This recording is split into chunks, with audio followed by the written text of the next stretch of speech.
tardes a todos y a todas. Les damos una cordial bienvenida a la mesa 2 del taller Macrozona Norte, actividad enmarcada en la 10ª Conferencia Internacional de la Ciudad.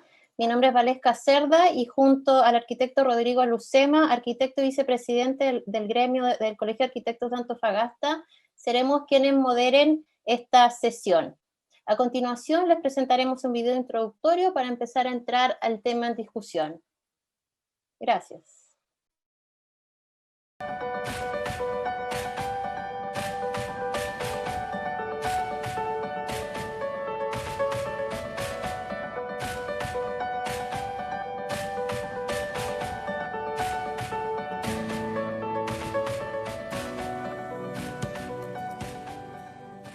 Buenas tardes a todos y a todas. Mi nombre es Valesca Cerda, académica de la Escuela de Arquitectura de la Universidad Católica del Norte, y seré quien modere esta primera parte de las sesiones de talleres, específicamente de la mesa de trabajo de la Macrozona Norte, enmarcado en la 10ª Conferencia Internacional de la Ciudad. En este contexto les presentamos a continuación los objetivos y los temas propuestos por nuestra Macrozona Norte, nuestro taller, en la cual se enmarca en los desafíos que consideran lo que se está desarrollando hoy en día en nuestra ciudad bajo la Constitución. De esta manera, entonces, reflexionamos desde la zona norte del país sobre el tema del derecho de vivienda y ciudad, y en la cual nosotros hemos organizado con la participación de 3 temas importantes y complementarios. La mesa 1 se enmarca en los campamentos y el derecho a una vida digna, organizada por la Universidad Arturo Prat, Red Académica de los Desiertos del Pacífico Sur, Universidad de Piura, Perú, y Universidad de Antofagasta. En la mesa número 2 tenemos derecho a una vivienda sustentable y de calidad en la zona norte, organizada por la Universidad Católica del Norte. Y finalmente en la mesa número 3 tenemos como tema patrimonio urbano y vivienda, organizado por la Universidad de La Serena. A continuación, entonces, para introducirlos en cada una de las mesas, les presento en primer lugar al doctor arquitecto Alberto Prado, académico de la Universidad Arturo Prat, quien realizará la introducción del tema y taller 1, Campamentos, Informalidad y Desigualdad y Vida Digna. Alberto, te invitamos entonces. Agradezco la oportunidad de estar presente en esta importante conferencia y paso a lo siguiente. Quiero, primero que nada, saludar y agradecer al equipo, porque creo que es importante. Es un tema que nosotros, como Red Académica de los Desiertos del Pacífico Sur, nos encontramos desarrollando como tema de investigación en conjunto con la académica Estelle Schroeder de la Universidad de Piura y Claudio Cortés de la Universidad de Antofagasta, del Departamento de Antropología. En ese sentido, queremos también plantear que hemos tenido la colaboración de estudiantes de arquitectura, en el caso de Angie, de la Universidad de Piura, y de la Universidad Turbrat, las estudiantes Fernanda Hernández, Francisca Mancilla y Paula Rojas. Con eso, creo, y también, no me quiero quedar menos, de la colega Elizabeth Abanto, de lo que es la Universidad Nacional Jorge Basadre de Perú, de Tacna, Perú. En esta primera parte, primero que nada plantear que corresponde a un tema que nos afecta como territorio sudamericano del sur global, como dicen algunos autores, y que tiene una relevancia, porque él caracteriza a nuestro territorio sudamericano a través de lo que se llama los campamentos, las favelas en Brasil, lo que son las villas miserias en Argentina, las barriadas en Perú. Y es por eso que creo que es importante el estudio de esta iniciativa. Siguiente, por favor. Como avanzamos, nosotros tenemos una claridad. Es un problema latinoamericano. Y como latinoamericano pensamos que existe un hecho fundamental. La necesidad de la vivienda y la carencia de una política habitacional desde el gobierno que impongan una facilidad para acceder a vivienda y instalarse como un derecho, cobra mucho sentido en estos momentos cuando ya tenemos una situación de discusión y donde la palabra dignidad aparece recurrentemente en todo lo que es la Asamblea Constituyente. Solamente resaltar, la informalidad es la regla y no la excepción, tal como lo señala el profesor Fuenzalía de Río de Janeiro, quien señala que es la manera, digamos, cómo la ciudad se reproduce y cómo avanza. Siguiente, por favor.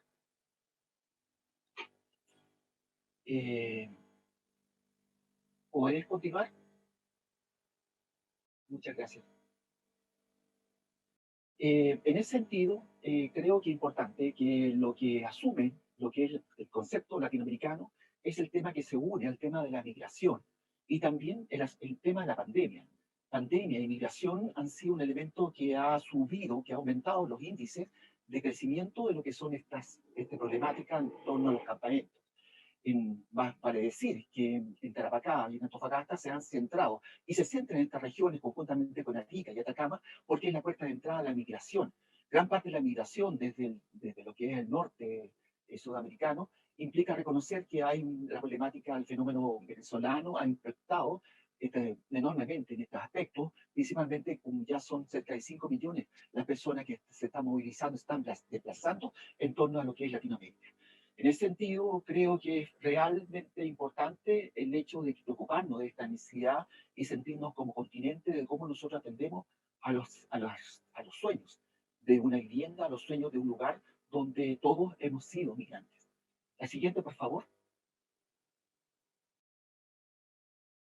El tema de Alto Hospicio como tema que nos remite principalmente tiene que ver con el hecho que Alto Hospicio, y tal como sucede en la ciudad de Perú, donde la informalidad abunda, toma un porcentaje cercano al 70% de lo que es la ciudad. Gran parte de las ciudades latinoamericanas están fundadas a partir de estas ocupaciones. El caso de Alto Hospicio parte del año 1987 con los primeros desplazados de Iquique a ocupar la ciudad de Alto Hospicio. Desde ahí, en una cosa como muy paradigmática, desde 1.500 habitantes sube ya casi de 100.000 habitantes. Y todas estas indicaciones que están en la lámina indican cuáles son las primeras y las actuales grandes zonas donde existe campamento. Nosotros nos vamos a remitir a Pampa o Altamolle, que es la última que ya quiere un rango de casi 100 hectáreas, más de 100 hectáreas. La siguiente, por favor. El caso de la Pampa Molle o Alto Molle, como se llama, o también como del nuevo hospital, todo se da a partir de los últimos años, principalmente a partir de una fase de expropiación que ocurre en el año 2016 en adelante, donde se produce un hecho de ocupación de todo lo que fue esta pampa, simultáneamente con la construcción del hospital, del nuevo hospital de Alto Hospicio, y también con algunas intervenciones de edificios de edificación de altura que permitieron la concentración y la ocupación de este lugar. La ocupación se parte por el lugar donde se iba el vertedero que tenía Alto Hospicio. En este camino al vertedero, tal como indican las láminas, empieza a aparecer esta ocupación. Eh, la siguiente, por favor. La ocupación actualmente en la fotografía superior son más de 100 hectáreas, tal como lo señalé, y llega a una población aproximada, pensando en cercana a las 5.000 personas que habitan y que ya se han consolidado esta apropiación. La magnitud que tienes es una de las más grandes a nivel nacional y todo se ha hecho desde el suelo, con las capacidades que tienen las personas para autogestionarse y para desarrollar un proceso continuo de adaptación y de aceleramiento iterativo de ocupación de esta zona. Esto es lo que nos preocupa y esto es lo que nos compete a nosotros como taller estudiar y reflexionar. La siguiente, por favor. La pregunta detonante, ¿qué entendemos por una vida digna? ¿Qué significa por una vida digna para todos? ¿Cómo evalúa la autoayuda y la autogestión de la población? ¿Cómo podemos aportar desde la academia para mejorar la situación de los campamentos y la vida de las personas? Esta última nos toca personalmente porque creemos que la academia debe asumir un rol importante en este proceso. Aquí lo estamos indicando. La siguiente, por favor, para finalizar. Los panelistas. Ángela Popo es colombiana, presidenta del Comité Flor de Campamento. Ella nos va a generar todo lo que es esta visión personal de ella como dirigente para poder reflexionar y dirigir nuestro taller. Mariela Palacios, consultora independiente de Piura. Pierre Gutiérrez, teniente alcalde de la Universidad Provincial de Piura. Nos va a acompañar también desde Chile Lucía Silva Basualto, de la Fundación Superación de la Pobreza, Cristóbal Jiménez, de la Fundación Techo, y también los académicos Alejandro Busto, del Instituto de Investigación Antropológica, al igual que Francisco Rivera, Macarena Díaz Zamora, de la Universidad de Serena, y Gino Pero Lancelotti, de la Universidad Católica del Norte. A todos ellos les agradecemos su participación y los esperamos para continuar. Muchas gracias. Muchas gracias, Alberto, por tu presentación introductoria a su tema. A continuación, invitamos al doctor arquitecto José Guerra, director de la Escuela de Arquitectura de la Universidad Católica del Norte, quien realizará la introducción de la mesa denominada Derecho a la vivienda sustentable y de calidad en la zona norte. Buenos días, mi nombre es José Guerra Ramírez, soy el director de la Escuela de Arquitectura de la Universidad Católica del Norte y me toca presentar el taller 2, Derecho a una vivienda sustentable y de calidad en la zona norte. La presentación del tema de vivienda sustentable toca tres aspectos. Uno, el normativo, la existencia hoy de una ley de eficiencia energética. Dos, toca lo regional, cómo desarrollamos estrategias a nivel regional de integración real. Y tres, toca al usuario, cómo incorporamos a la comunidad en el desarrollo de las necesidades de una vivienda sustentable. La mirada que quiero presentar vincula estos tres aspectos: el contexto social, el contexto normativo y el contexto productivo. Bajo el contexto social, la idea es cómo la vivienda como hecho colectivo se integran las estrategias de eficiencia energética, sobre todo la integración de la energía solar en la zona norte.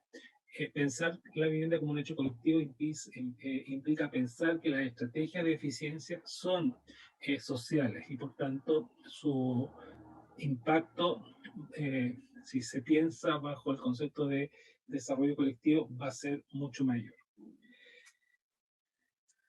El desarrollo también de una tipología local, regional, implica desarrollar todas las estrategias vinculadas a las necesidades regionales.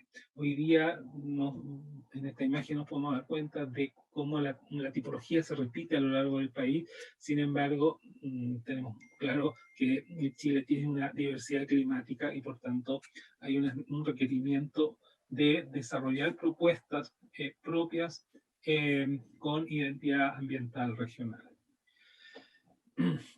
El contexto normativo de convivencia también es muy importante a la hora de pensar la vivienda como el espacio donde se desarrolla la vida cotidiana y por tanto el rol que juegan los usuarios en la adaptación de estos diseños, en el proceso de co-creación o en el proceso de desarrollo de propuestas pasivas, es algo que podemos constatar en todas nuestras ciudades.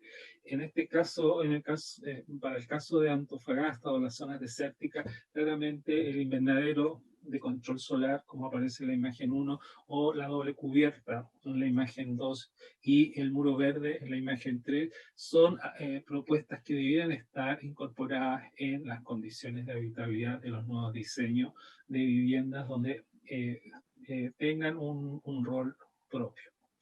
Finalmente, el producto constructivo, ¿no? Y la materialización implica desarrollar propuestas que se adapten a las necesidades de los usuarios.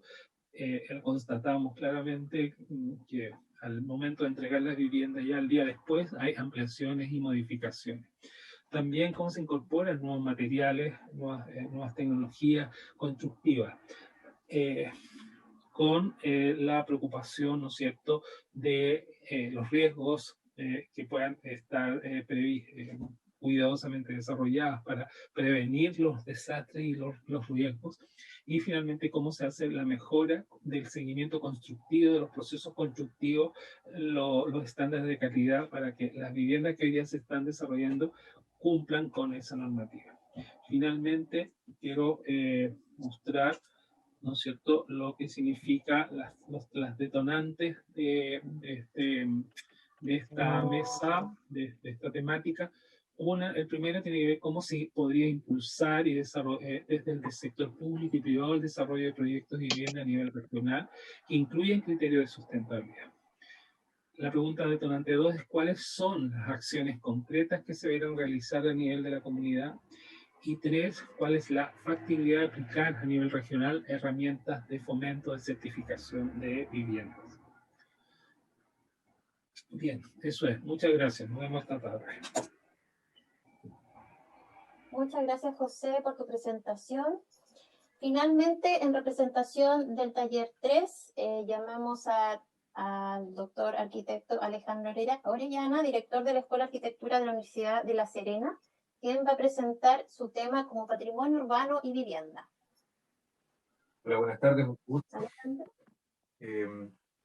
Sí, voy a presentar el taller 3, ¿no es cierto?, Patrimonio Urbano y Vivienda, que tiene que ver con el concepto de patrimonio y las nociones que tenemos de patrimonio, que tanto eso como el modo en que hemos construido nuestras ciudades han incidido en que los espacios residenciales sean escasamente reconocidos como dignos de valoración, protección y gestión patrimonial. Puedes avanzar ya al puntero. Siguiente.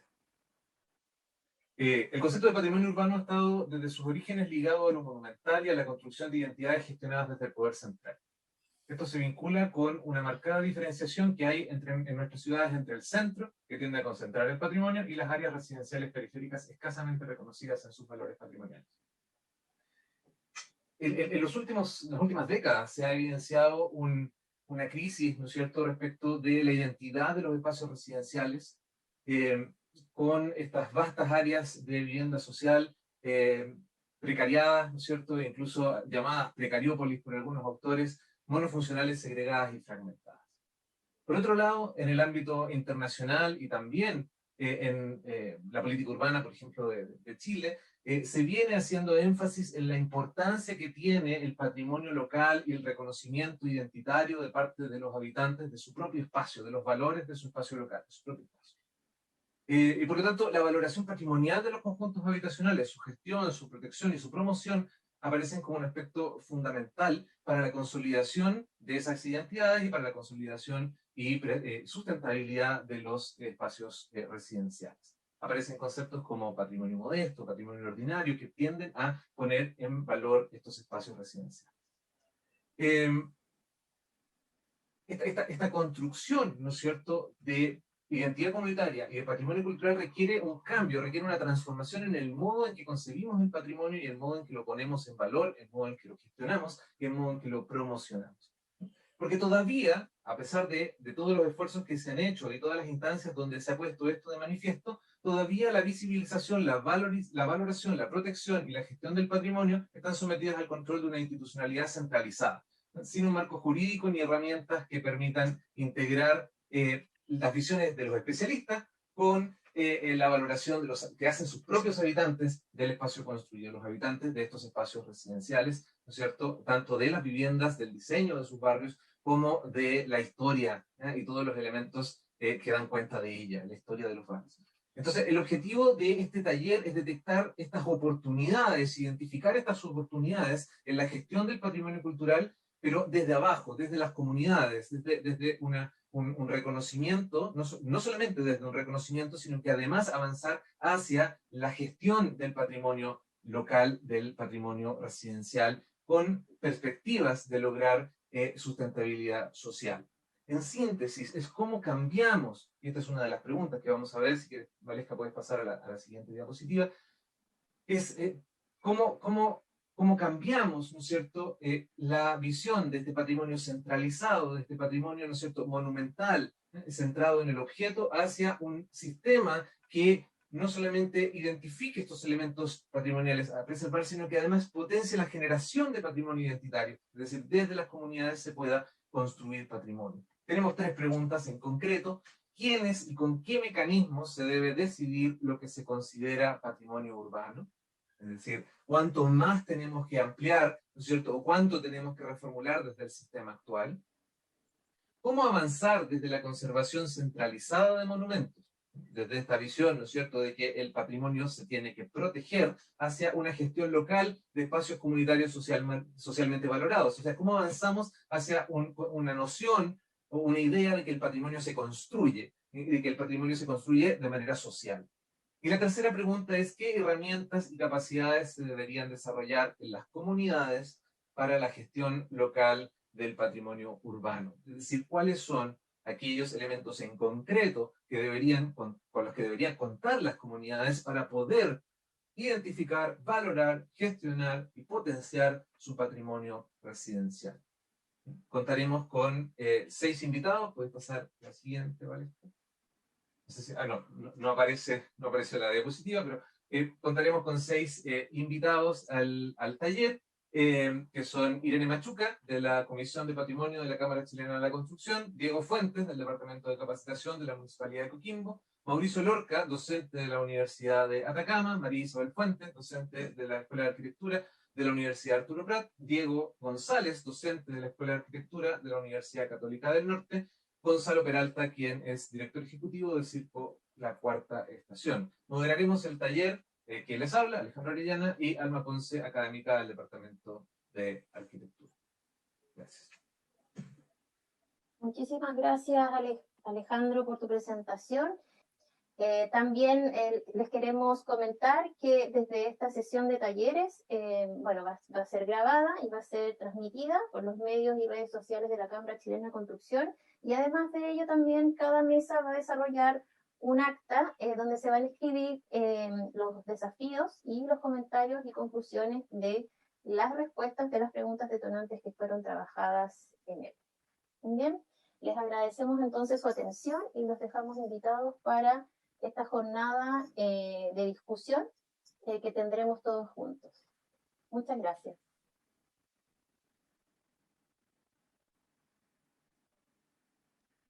Bien, luego de esta presentación, antes de dar inicio a la apertura de la discusión y las preguntas detonantes, les queremos invitar a cada uno de ustedes que se presente describiendo su nombre, institución y medio al cual representa y una breve reseña de su rol en esta.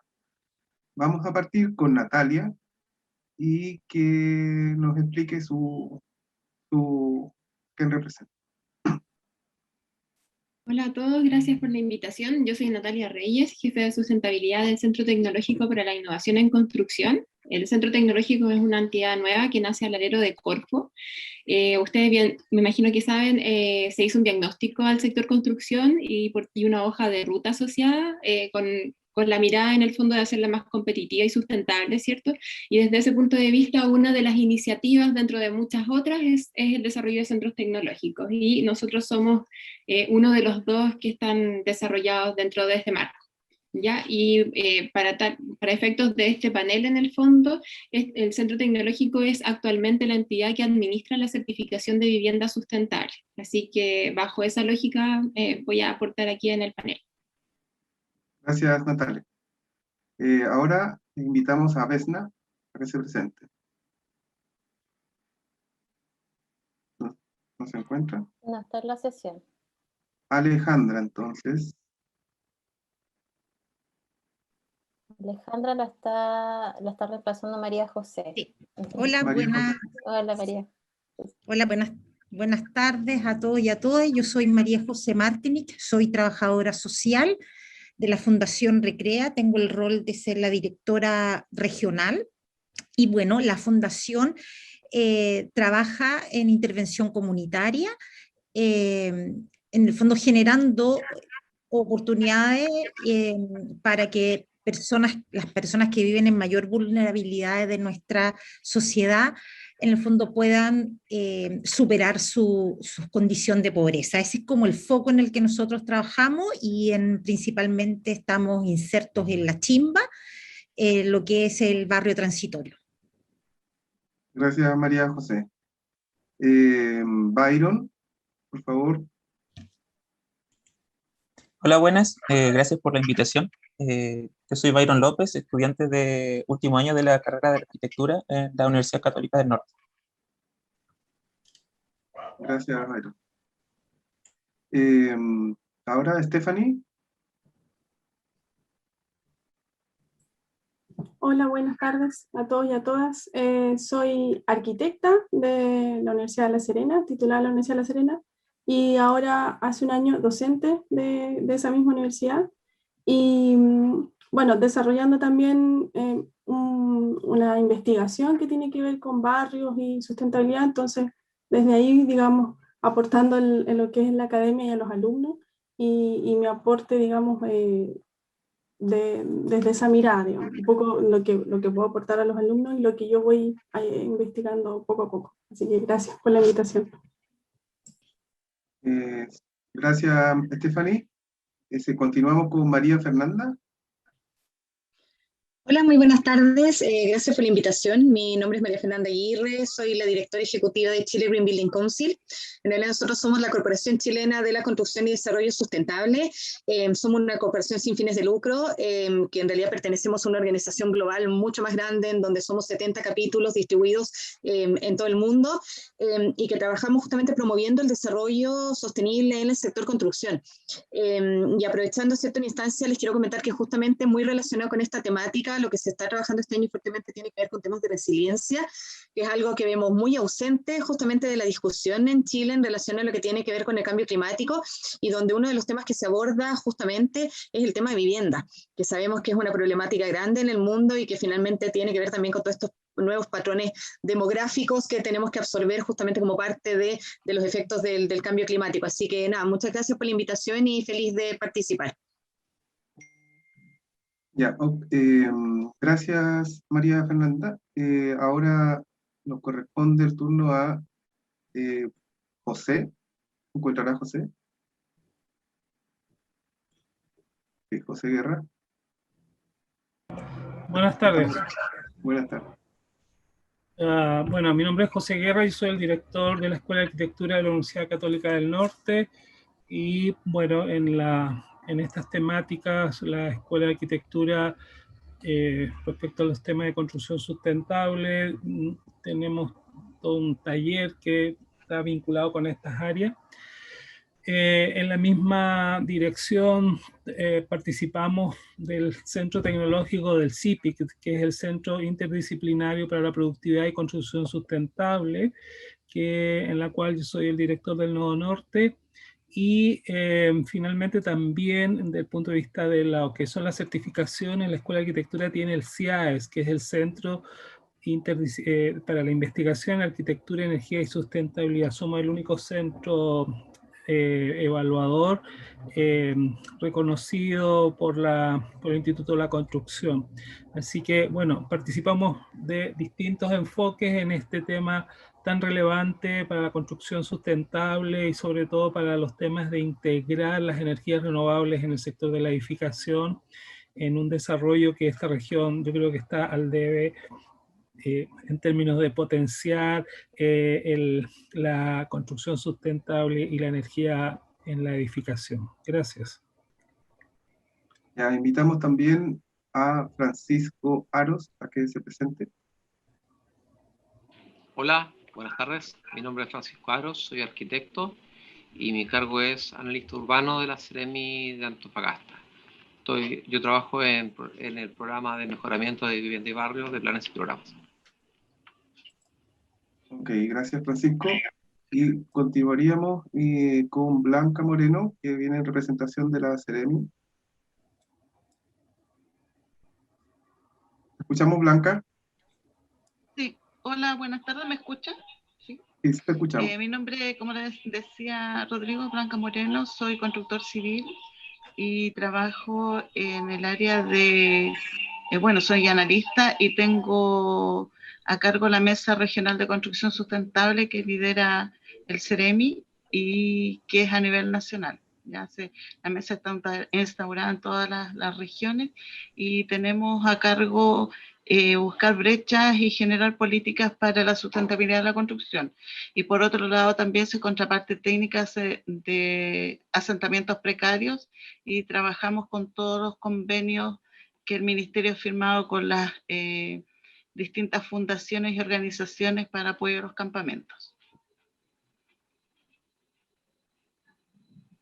Perfecto, muchas gracias Blanca y muchas gracias a todos por su presentación y breve reseña. ¿Hay acople, Francisco, o por ahí, no sé, de sonido?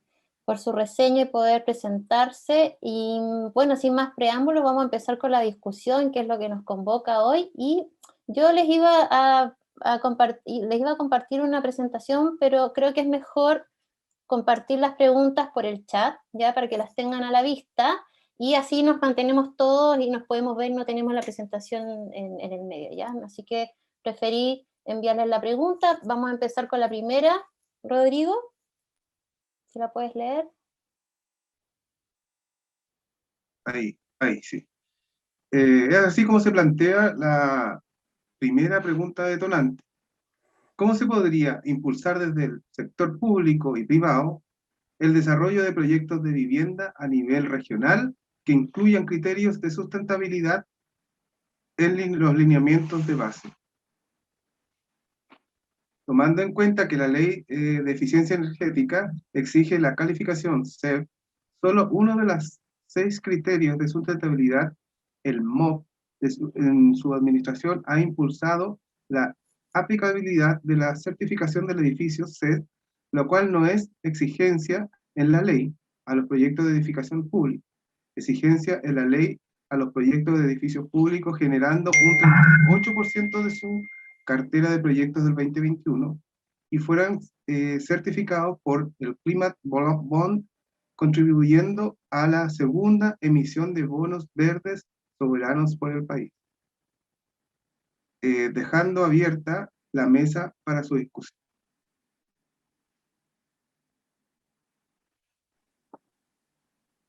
¿Quién le gustaría dar su opinión? María Fernanda, ¿te gustaría...?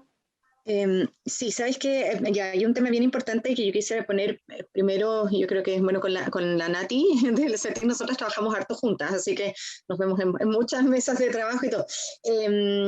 Las certificaciones por definición no pueden ser obligatorias, ¿ya? Y eso es súper importante que se entienda. O sea, las certificaciones lo que hacen como modelo, y no solo en Chile, o sea, estamos hablando a nivel global, lo que hacen es ser impulsores y movilizadores de industria. O sea, nosotros, y un poco el ejemplo que nosotros siempre ponemos, que nosotros hoy en día no hablaríamos de compuestos orgánicos volátiles, no hablaríamos de declaraciones ambientales de producto y de muchas otras temáticas que están finalmente en la contingencia de la discusión de la sustentabilidad si no hubiera sido por los sistemas de certificación. Entonces, eso es bien importante, tomando en cuenta que hoy día vamos a hablar de la certificación de vivienda sustentable y obviamente que Rodrigo acaba de mencionar lo que es el CES. Entonces, claro, en el fondo una certificación puede pasar a ser obligatoria siempre y cuando determinada institución o organización la ponga dentro de sus prioridades, y eso es importante entenderlo. Ahora, con respecto, claro, a la ley de eficiencia energética, la ley de eficiencia energética ve un parámetro de sustentabilidad que es eficiencia energética. No aborda otros parámetros que son bien relevantes y que tienen que ver con la discusión hoy día y mucho con la calidad finalmente o con dignidad en vivienda, porque cuando uno habla de vivienda habla no solamente, o sea, ¿qué es lo que definimos como calidad en primera instancia? Y eso es súper importante. Y lo otro es entender que, claro, la ley de eficiencia energética pone el parámetro de la eficiencia energética, pero un edificio que es eficiente energéticamente no necesariamente significa que es un edificio bueno desde otros parámetros de habitabilidad. Entonces yo creo que finalmente es bien importante ampliar esa discusión, porque hoy en día lo que hablamos finalmente es salud, bienestar, integración, no solamente de parámetros de eficiencia energética, y en eso yo creo que la Nati puede complementar mucho más ahí en el tema de, por ejemplo, por qué es tan relevante la certificación de vivienda sustentable y finalmente cómo aborda otros temas que tienen que ver con sustentabilidad y con calidad de vida, que yo creo que son finalmente el paradigma de la discusión de lo que tiene que ver hoy día con vivienda en Chile, finalmente. Natalia, si quieres... Sí, te dejé pasar la pelota a Nati. Aleja. Dime. Es que me gustaría responder lo que plantea María Fernanda. Yo creo que en primer lugar, creo que es bueno tener primero la ley, o sea, y creo que es bueno que Chile tenga sus estrategias de calificación energética. En la normativa de certificación o calificación, no solamente están los parámetros de eficiencia energética, sino que también sobre todo se vinculan con los sistemas pasivos que están diseñados y por tanto forman parte de alguna manera del conocimiento habitual de nuestros proyectos y de nuestras relaciones con el diseño. Yo creo que hay una evolución que tiene que pasar, ¿no? Yo creo que este es un primer peldaño para escalar, ¿no es cierto?, a mejorar los procesos de certificación de vivienda. La experiencia que hemos tenido nosotros con la calificación del CES justamente ha sido esa, o sea, primero que se ha mejorado la calidad constructiva y técnica, también se ha mejorado las condiciones en el caso de los colegios, ha sido muy relevante la calidad de los tipos de aula y por tanto eso ha impactado en los estudiantes y en los profesores. Entonces yo creo que me parece que es importante entender que es un proceso que va a ir en evolución. Entonces tenemos que ir, probablemente lo que falte es diseñar una buena hoja de ruta para donde estén claramente involucrados todos los que participan en los temas de vivienda. Quería decir eso, gracias. Gracias, José. Natalia. Mira, quizás para complementar o quizás tomando el último punto que mencionaban, a nivel nacional, de hecho tú lo ponías en la invitación, ¿cierto? Existe una estrategia nacional de construcción sustentable y junto con eso, y esta estrategia nacional de construcción sustentable, ¿cierto? Va a pasar a ser un plan nacional. Dentro de ese contexto hay otras iniciativas, como una estrategia de economía circular y de huella de carbono, y desde ese punto de vista yo creo que un poco lo que hay que empezar a tener en consideración, esto es muy personal, pero considero que hay que, a nivel el tema de la academia es clave, creo yo, y en el fondo la formación de las nuevas generaciones para mí es radical. O sea, lo que quiero poner en contexto es que allá hay un aparato, una política pública, hay un aparato estatal que está desarrollando iniciativas, pero estas iniciativas no están llegando a la academia, no hay una contextualización, por lo menos en lo que yo he hecho algunas clases y visualizo que no se hace, no se les comunica a los estudiantes, ¿cierto?, que hay un contexto nacional al cual tienen que responder, que hay desafíos nacionales y que todo lo que en lo que se están formando técnicamente tiene que poder responder a ese desafío. Entonces, como no está esta mirada de contexto, creo que eso es lo que está faltando para poder cambiar la generación, porque lo que está faltando acá es comunicar y entender qué está pasando a nivel nacional, qué es lo que esperamos de la construcción a nivel nacional, qué es lo que esperamos de los profesionales, qué es lo que esperamos de los técnicos, y en el fondo, mientras no haya ese cambio de switch, es muy difícil trabajar. Yo considero que un poco por ahí va también el tema, porque de alguna manera ya la FEñA manifestó gran parte de que se tratan las certificaciones, ¿cierto? También me llamó la atención cuando decían que una de las, no me acuerdo quién, manifestaba que tienen un centro para innovar en los temas de aplicabilidad de energías renovables en la vivienda, pero ahí me gustaría saber también cómo se traduce eso en la comunicación con los otros actores, las inmobiliarias, constructoras, cómo está este trabajo colaborativo, academias, sector privado, ¿cierto? Más que nada quería poner esos temas sobre el tapete en el fondo. O sea, y si tú puedes responderle a Natalia sobre el rol que cumple el CIAES respecto a lo que mencionaba. Estás muteado. Muteado, José. Sí, disculpa, gracias. Yo creo que aquí, yo creo que no es tanto la responsabilidad de un órgano aquí o de la academia, sino que aquí hay que generar justamente el diálogo entre todos los participantes. Hay un proceso de co-creación muy relevante en términos de lo que es tanto los profesionales como el sector público, el sector privado de la construcción y los usuarios, ¿no? En términos de la vivienda. Yo creo que si tenemos que llegar a un acuerdo, yo creo que eso va a ser relevante, no solamente hoy día en este tipo de estrategias, sino que en todo lo que se está haciendo, la participación de todos los actores involucrados, yo creo que es relevante para conseguir productos específicos. Ahora me toca efectivamente en mi rol de arquitecto y director de la Escuela de Arquitectura, yo creo que sí se están haciendo desde mucho rato, digamos, en la docencia están incorporados las variables de eficiencia energética y de construcción sustentable, por lo menos en nuestra escuela eso está incluso certificado. Y yo creo que sí, efectivamente, yo creo que la integración, tejer puentes entre los órganos, yo creo que eso es lo que falta. pero en todo el ámbito, ¿no? En las prácticas profesionales, en el desarrollo de investigación de I+D, bueno, en fin, en todo eso se ha ido desarrollando proyectos tanto de investigación como de desarrollo al punto de tener, ¿no es cierto?, un laboratorio de certificación de vivienda sustentable en la Universidad Católica del Norte de la Escuela de Arquitectura. Entonces, todas esas son instancias que se han ido desarrollando al alero de ir supliendo brechas que existen. Nosotros como escuela estamos participando también en diversas mesas donde estamos siempre poniendo el acento respecto al tema de la energía o de la calidad de las viviendas o la integración de la energía renovable en la edificación. Nos parece relevante porque efectivamente el 80% de todo lo que significa hoy día los temas de energía solar están de Santiago al sur, y parece ser obvio por el tema de los requerimientos que ellos tienen de calefacción.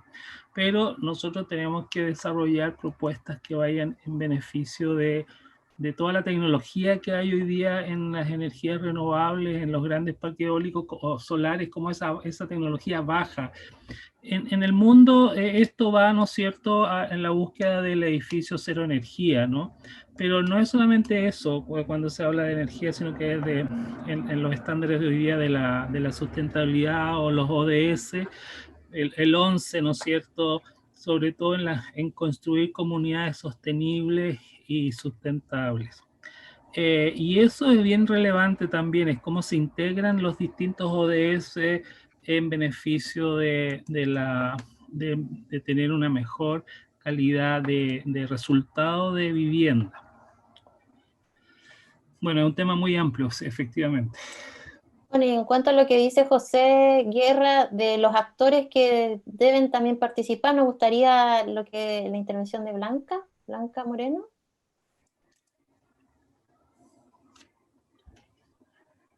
Blanca, sí, ahí está. Me escuchan, ¿cierto? Es que he estado con problemas de audio hoy día. Mira, la verdad que cuando hablamos yo sé que aquí todos han estudiado como a profundidad lo que es la sustentabilidad y construir viviendas sustentables, pero creo que lo que decía José en lo que son las redes y en disminución de brechas, creo que es lo más importante. Hablamos siempre de un montón de cosas, de sustentabilidad, de eficiencia energética, de sistemas pasivos, de huella de carbono. Yo creo que la base de esto está en poder unir todas estas cosas y entregarlas en un producto que el usuario de la vivienda lo conozca y lo pueda cuidar y aprovechar en la forma que se le entrega a través de un manual de uso. Porque si pensamos solamente en que la vivienda sea eficiente energéticamente, o tenga un confort interno porque su envolvente es de calidad y se incorporan métodos pasivos para mantener el calor, para eliminar la humedad, los gases, ¿cierto? Todas estas cosas, podemos decir que, o sea, es un conjunto de cosas, pero si no pensamos en que la materialidad de esa vivienda que vamos a usar sea baja en huella de carbono, use materiales que sean ojalá regionales, que sean de baja emisión, que un conjunto de cosas. Entonces es tan amplio el espectro, la parrilla es tan grande para poder llegar a un producto que podamos decir que es sustentable. Yo creo que debemos empezar de lo mínimo, justamente creando las redes. Nosotros como mesa trabajamos en esto, estamos trabajando con medio ambiente, con José, la Universidad Católica del Norte, con Corfo, con el MOP, tratando de buscar y de aportar en lo que nosotros podemos y lo que está a nuestro alcance. Entonces, si se lograran unir todos estos entes que trabajan de uno o de otro lado en sacar un producto que sea de calidad, generando a lo mejor políticas públicas, incentivos, porque sabemos que construir una vivienda a lo mejor sustentable y de bajo consumo energético es más caro que construir una vivienda que no cumpla ningún requisito de sustentabilidad.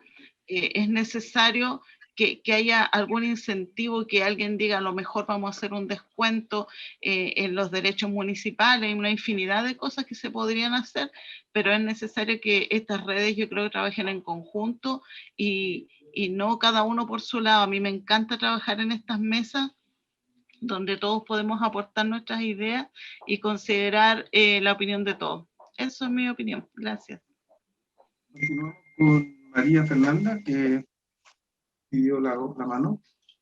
Yo voy a tomar lo que dejó mencionado la Nati, y que tiene que ver justamente con esta permeabilidad del conocimiento, y que es un poco lo que nosotros le llamamos, ¿cierto?, la democratización del conocimiento. Yo creo que hay un tema bien relevante que tocó Blanca también, que tiene que ver con que tú puedes tener ciertas edificaciones en general. A ver, nosotros en discusión nunca separamos eficiencia energética y sustentabilidad. Eficiencia energética es parte, ¿cierto?, de lo que nosotros definimos como sustentabilidad en la edificación. Pero sí me parece súper relevante que tú puedes tener ciertas edificaciones que son cierto, sustentables en base a que tienen materiales cierto, bajos en impacto ambiental y social, ciertos procesos constructivos que sean adecuados, pero el tema del uso es súper relevante, porque finalmente tiene que ver con todo este concepto, además que estamos hablando hoy día de economía circular, de prolongar la vida útil de las edificaciones también, etcétera, etcétera. Pero yo voy a hacer eco ahí de lo que mencionó Natalia con respecto a todas las iniciativas que se están llevando a cabo desde el sector público, y que lo interesante que tienen es que son iniciativas que vinculan súper bien el sector público con el sector privado y con la academia. O sea, finalmente nosotras, la organización que yo dirijo, somos una organización privada, nos encontramos con academia, nos encontramos con otras organizaciones como el CETEC, como el CIPIX, por ejemplo, pero lo que a nosotros sí nos falta, y se los comento porque un trabajo que nosotros estamos haciendo, por ejemplo, con la Municipalidad de Santiago, es que permee toda esa información de las grandes discusiones a los municipios. Y el empoderamiento de los municipios es clave. O sea, finalmente cuando tú vas a llevar a cabo discusiones que tienen que ver con calidad de vida de las personas, más allá de lo que hemos hablado de energías renovables o de carbono neutralidad, ese tema, y que finalmente los municipios han sido despojados en el último tiempo de ese empoderamiento. Entonces yo creo que eso es vital. Formar, ¿cierto?, a los trabajadores municipales, empoderar a los municipios. Entonces, finalmente para que la discusión baje, y es la forma en la que tú tienes también de que todo finalmente esta discusión permee también a los habitantes de las comunas y de las ciudades, porque también las comunas son súper heterogéneas. O sea, Santiago, por ejemplo, y pasa lo mismo, por ejemplo, en comunas de la zona norte y de la zona sur, son tan heterogéneas y tienen patrones de uso y patrones demográficos que son tan distintos, incluso entre las mismas regiones, que la única forma que tú tienes de empezar a reconocer finalmente esas diferencias y empezar a tener políticas que sean adecuadas en base a esos distintos patrones es trabajando con los municipios. Entonces, y de ahí obviamente lo que menciona Blanca es súper relevante, ver cómo tú vas construyendo finalmente estas políticas de uso, por ejemplo, no solo de vivienda, del espacio público, del edificio público, ¿cierto?, para poder tener obviamente usuarios y ciudadanos alineados también con las políticas públicas. Entonces yo creo que eso es súper relevante también. Gracias, María Fernanda. María José, quería... Sí, hola. Bueno, lo primero, o sea, creo que en mi rol aquí de disidente profesionalmente, en el fondo primero, porque parece que son todos arquitectos y yo soy la única que no es arquitecta y que soy trabajadora social, pero supongo que si está invitada la Fundación con el modelo del barrio transitorio, porque queremos poner sobre la mesa ese punto. Desde la definición de la UNESCO de sustentabilidad, define 4 áreas de sustentabilidad. En el fondo, la política, la económica, la ecológica y la social. La sustentabilidad social que en el fondo tiene que ver como con el vivir, el buen vivir y el buen vivir en comunidad.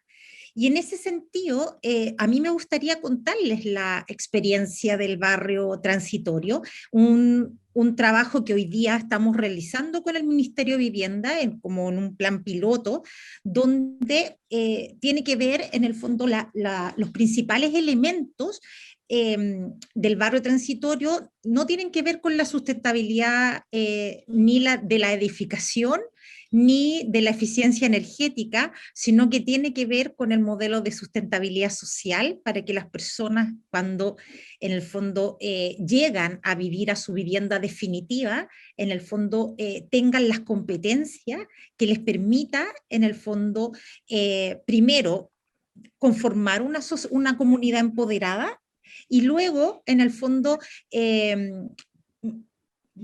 poder mantener el buen vivir de en la vivienda, y también en el fondo poder mantener y sustentar en el fondo cualquier modelo de edificación que se haya establecido, porque al final del día, en el fondo, una cosa tiene que ver con la construcción, que podemos ocupar elementos de reciclaje, eficiencia energética, paneles solares, reciclaje del agua, un montón de cosas, pero si la familia, el usuario final, en el fondo no cuenta con las competencias para poder mantener o llevar a cabo esto, y me refiero a competencias como el conjunto de conocimiento, habilidades y actitudes que requiere en el fondo mantener un modelo sustentable. El barrio transitorio, para quienes no lo conocen, es un condominio de Medias Aguas, de vivienda social, que está ubicado en el extremo norte de la comuna de Antofagasta.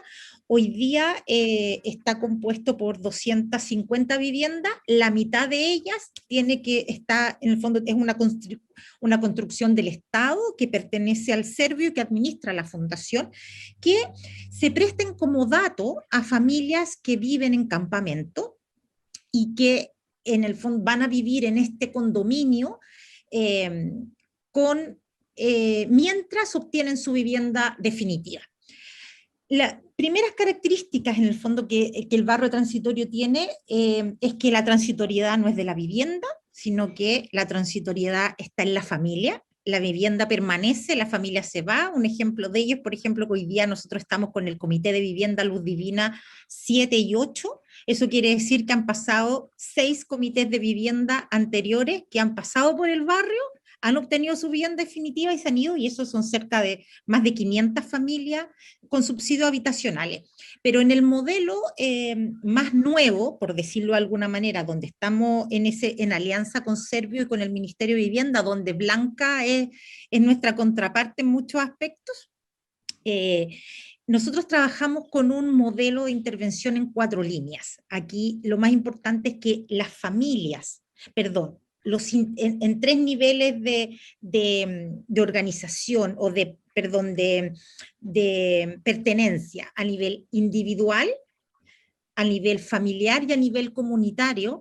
Las personas, en el fondo, nosotros implementamos 4 líneas de trabajo donde a nivel, como les digo, individual, familiar y comunitario, se generan una serie de espacios de experiencia y oportunidades de desarrollo de estos niveles que en el fondo permiten que cuando estas familias se vayan, en el fondo vayan con un montón de herramientas como organización comunitaria, formación de oficio, formación de líderes, menos problemáticas sociales como drogadicción, como embarazo adolescente, como deserción escolar, porque hemos ido trabajando con niños, con jóvenes, en sus distintos rangos etarios, con mujeres en la prevención de la violencia de género, a nivel de dirigentes, con una serie de formación durante todos estos años que les permita, cuando ellos se van a su vivienda definitiva, en el fondo sean personas y comunidades empoderadas, que mantengan su organización social, que también reconozcan y vean que durante todo el tiempo que estuvieron acompañados por la Fundación del Barrio Transitorio, en la convivencia y en lo comunitario. Me gustó mucho alguien que dijo al principio la vivienda como hecho comunitario. Y en el fondo, cuando uno entiende ese concepto, y la familia se empodera de ese concepto y la comunidad se empodera de ese concepto, es cuando en el fondo pueden en conjunto poder abordar cualquier problemática, desde las problemáticas sociales hasta, en el fondo, los temas de sustentabilidad económica, sustentabilidad política o sustentabilidad ecológica del lugar donde están viviendo, pero teniendo en el fondo como principal eje la sustentabilidad social, que es poder vivir y poder tener el derecho de vivir en un lugar en paz, digno y en paz. Y bueno, y eso es lo que nosotros trabajamos en el barrio transitorio, y bueno, y es ahí donde está la sustentabilidad del barrio, que cuando esta familia llega en el fondo de un campamento donde se genera una serie de procesos de construcción social y valórica, que transforman a las personas, llegan a vivir a un barrio que primero les otorga una vivienda digna, con dirección que otorga mucha dignidad y en un lugar que está acompañado por profesionales que van en el fondo generando todos estos procesos. Nosotros trabajamos, las líneas son integración social, la línea educativa, la línea vivienda y organización comunitaria y el desarrollo económico.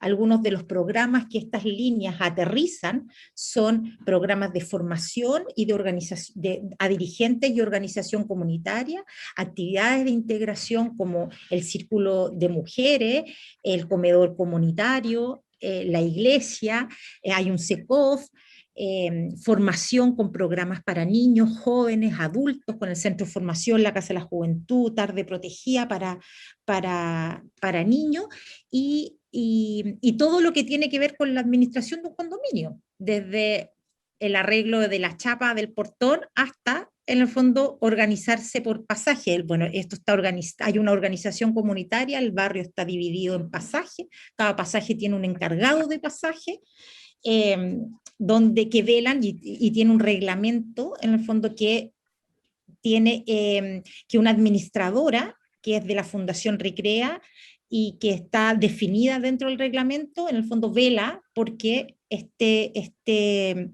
reglamento se cumpla.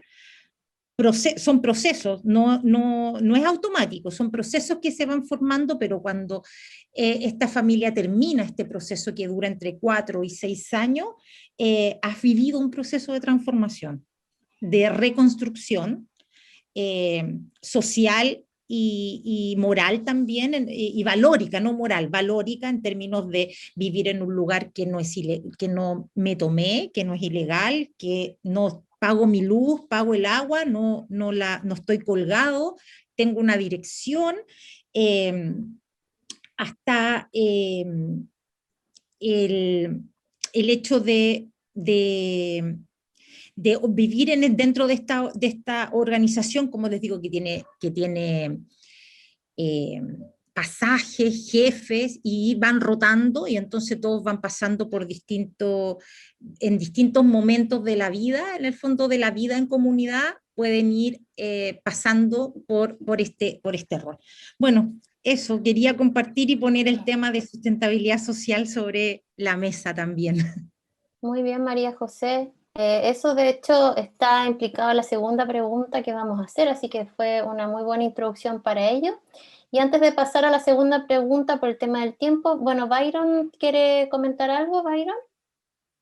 Sí, bueno, yo creo que considerando que tanto el sector público como el privado se atañen a la ordenanza, es ahí donde debería haber el cambio. Por ejemplo, que no se construya con lo mínimo y aumentar ese mínimo a hacer algo más aceptable y así llegar a lo sustentable respecto al tema del factor de dignidad de la vivienda. Entonces, por ejemplo, si la altura mínima es de 2,30 metros, aumentarla porque eso influye en cómo llega el soleamiento, la iluminación de la misma vivienda. Entonces, yo creo que considerando los mínimos, cambiar esa parte, se puede llegar a aumentar el tema sustentable en la vivienda con los otros factores que se quieren llegar. Perfecto, gracias, Byron. Stephanie. Sí, quería comentar algo que entre la conversación al final quedé como atrás, pero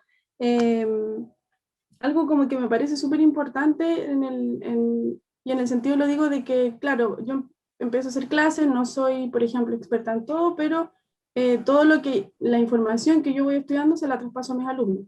Y desde ahí, desde ese ámbito de lo que hablaban, ¿cierto? De hacer como las conexiones, las redes hacia municipios, o también hacia los privados, de repente me parece súper central poder tener esta capacidad como de transmitir y traspasar lo que se está haciendo desde una parte privada o con normas, ¿cierto?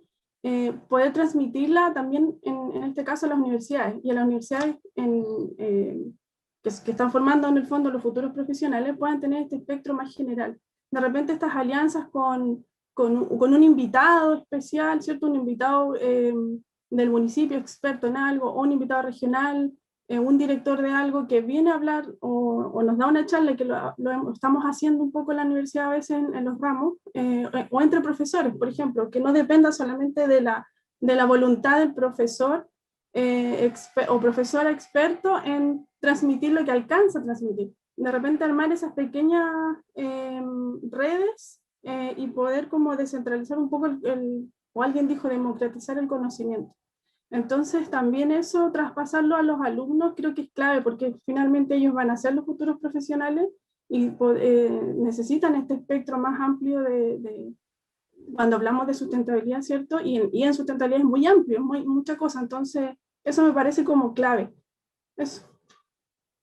Gracias, Stephanie. Y bueno, un poco redondeando todo lo que se comentó en la primera pregunta, entonces sabemos que es importante generar redes, generar lazos, donde, ¿no es cierto?, conexiones, donde estén las entidades importantes que juegan este rol de transmitir el conocimiento, como decía Stephanie, como también el tema social, la organización social, lo que hablaba María José y María Fernanda, todo el tema de, ¿no es cierto?, normativo y de las certificaciones, que si bien dices no es posible que sean obligatorias, la pregunta quizás que quedaría presente en la mesa es por qué no pueden ser obligatorias esas certificaciones, si finalmente causan un objetivo potente y saludable para nuestro país en cuanto a eficiencia energética y en cuanto a habitabilidad y mejoramiento de la calidad de vida de los ciudadanos.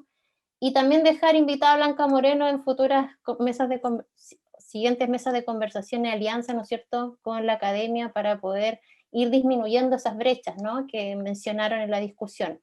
Y para continuar con la siguiente pregunta, se las voy a dejar por el chat, que ahí ya María José un poco hizo una súper buena introducción de ello, que tiene que ver con cuáles son las acciones concretas que se deben realizar a nivel de la comunidad, que finalmente son los usuarios, para una aplicabilidad concreta de un modelo sustentable en la forma de habitar, ¿ya? Y efectivamente, bueno, a nivel regional, ¿no?, de la zona norte, en este caso, donde nosotros estamos ubicados.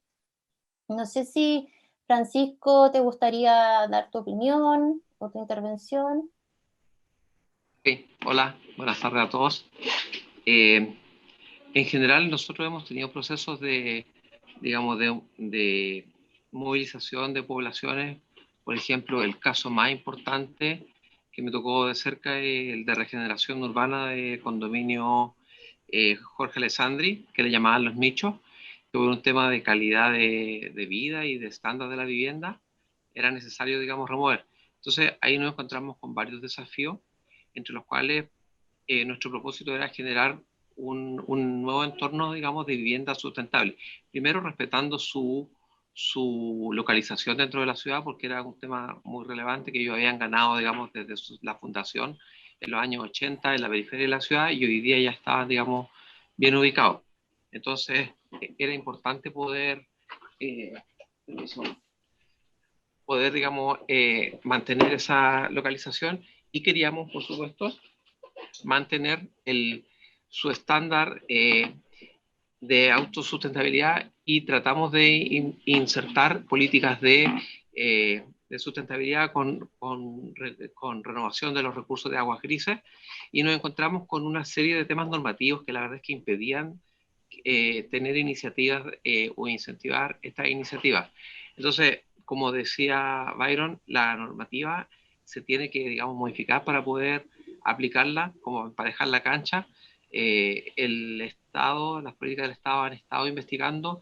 Estuvimos, por ejemplo, el día lunes en una video con respecto a la certificación de nuevos materiales en construcción en madera, que es un tema, digamos, que tiene baja huella de carbono, que está, digamos, presto a implementarse, y son políticas que se están incentivando para, digamos, para el mejoramiento en este aspecto. Y por último, mencionar los casos que en la región de Antofagasta, como tenemos un valor muy alto del suelo, se está pensando densificar en altura para viviendas sociales, digamos, con incluso temas de ascensores que antes, digamos, no eran nunca, que no se había considerado anteriormente, y que hoy día sí son temas, y lo cual implica que la comunidad tiene que organizarse, tiene que mantener sus sistemas, tiene que, digamos, tener otro compromiso ya más de comunidad, sino que ya no es solamente la vivienda, sino que tiene que vivir en comunidad.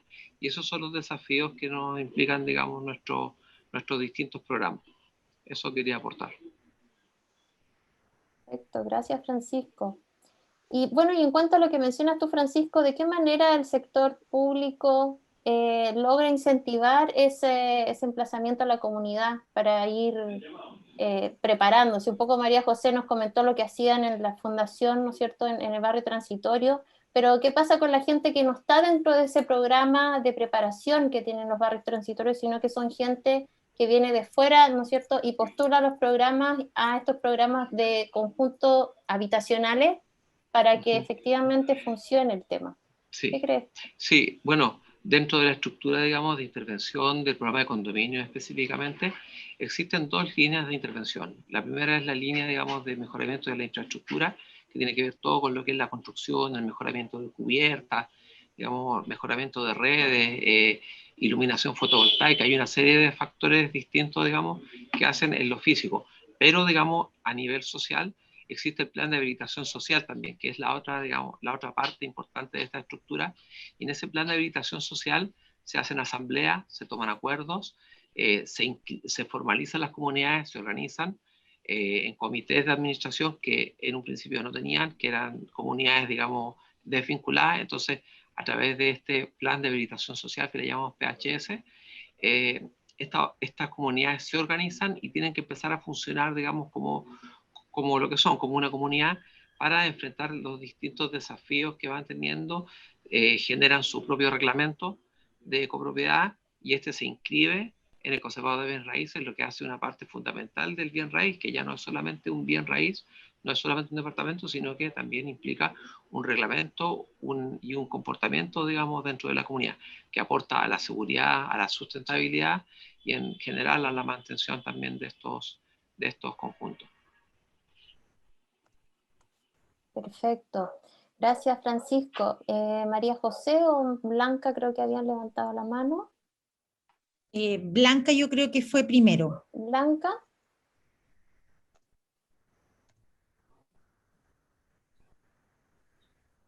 No te escuchamos. Estás muteada. Está muteada, Blanca. No, decía que María José había escrito primero pido la palabra. No sé si ella va a hablar primero. Bueno, a ver, en el fondo como primero una respuesta concreta a la primera pregunta, ¿cómo podrían impulsar desde el sector público y privado?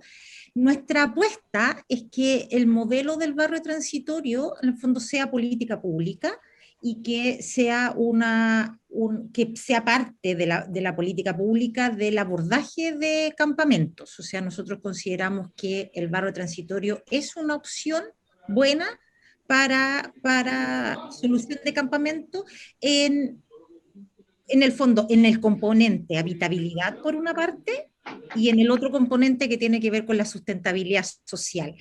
Y en un segundo punto, también referido, recién olvidé el nombre de la persona que estaba hablando, Francisco, ¿verdad? ¿Era el que estaba hablando recién? Francisco. Que habló del programa de habilitación social. Sí, yo pienso y en el fondo que estos programas de habilitación social debieran ampliarse y en el fondo estar previos, en el fondo en los que se van a vivir al condominio, previo tengan, se les incorpore un programa de habilitación social, porque en el fondo la habitabilidad y la sustentabilidad social no pasa solo por el recurso vivienda. Yo creo que eso es algo que consensuadamente todos podemos estar de acuerdo, que la vivienda por sí sola no es la que en el fondo completa, sino que tiene que ver con la vivienda, el entorno y en el fondo la comunidad que voy a ser parte. Entonces creo que ese componente debiera ser parte de la política de vivienda de nuestro país, de la política de vivienda pública. Y una vez ya entrando, eso es como desde la pregunta A, que tiene que ver como impulso. Evidentemente, yo estoy completamente de acuerdo con las iniciativas del sector público-privado. Nosotros somos una iniciativa del sector público y privado. O sea, aquí hay recursos del Estado desde diferentes modalidades, desde la modalidad de construcción, por ejemplo, pero también que nosotros, muchos de los programas sociales que tenemos son en el fondo proyectos de gobierno, fondos regionales, Fondo Nacional de Seguridad, que han financiado parte de esto, y también hay recursos privados que en el fondo se incorporan para que esta solución para estas 1000 personas que están en el barrio transitorio, en el fondo vayan a vivir de una mejor manera.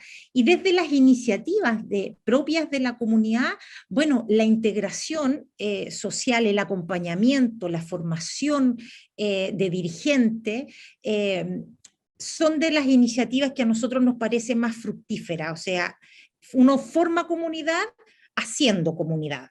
O sea, en el fondo viviendo experiencia, haciendo que las familias vivan experiencia de conocerse, de diálogo, de intercambio de roles, de rotación en los ejercicios de liderazgo, y de esa manera, en el fondo, el haciendo cosas juntos, vamos fortaleciendo una comunidad que luego, en el fondo, podemos acompañar, por ejemplo, para todo lo que tiene que ver con la vinculación de las familias con toda la red de protección social, y que en el fondo estas comunidades hacen que el aparato público se articule. Y esto me refiero Carabineros, PDI, Serviu, Ministerio de Desarrollo, Municipalidad, Seguridad Ciudadana, en el fondo que son el conjunto de organizaciones que de alguna manera contribuyen a que esta sustentabilidad social que como digo, tiene que ver con los valores y los principios de paz y equidad, en el fondo se puedan mantener desde el momento que han ido a vivir a su condominio o a su vivienda definitiva. Y eso, María José, seguramente también, y si están de acuerdo por lo que comenta, todo el proceso comunitario de trabajo, de habilitación social, toma un tiempo considerable, ¿no? No es de un día para otro, sino que va tomando años. María José me estaban contando que las familias que están en transitoriedad, digamos, en esos barrios, son a lo más 7 u 8 años, y claro, o sea, mira, hay una parte... Sí, hay una parte transitorio, digamos. O sea, lo que pasa es que hay una parte que tiene que ver con la velocidad de construcción de vivienda social, y eso tiene mucho que ver con la política de gobierno en un momento determinado. En el fondo nosotros tenemos experiencias que van desde los 4 años hasta los 8, 9, que tenemos todavía gente con 9 años que tienen sus subsidios un montón, y otros años que han sido súper rápidos y han pasado en el fondo 4 años desde el minuto en el fondo que llegaron a vivir al barrio transitorio y tienen en el fondo ya su vivienda definitiva. Pero sí es un periodo. Ahora también ese periodo tiene que ver con la deconstrucción de antes. O sea, una familia que ha vivido muchos años en campamento no es lo mismo, por ejemplo, que su proceso no va a ser el mismo que a lo mejor una familia que joven que está postulando a un subsidio habitacional, pero que viene de ya vivir en un condominio, y a lo mejor en el fondo toda su vida se ha criado en ese contexto y no ha pasado por lo que es la marginación y la marginalidad que significa vivir en un campamento. Entonces, claro, este proceso es distinto, depende del tipo de vivienda y de la condición social y también del origen. Por eso el barrio transitorio tampoco es para todos. El barrio transitorio es para un modelo, para un grupo de familias en el fondo que tienen ciertas características particulares en el fondo. Gracias, María José.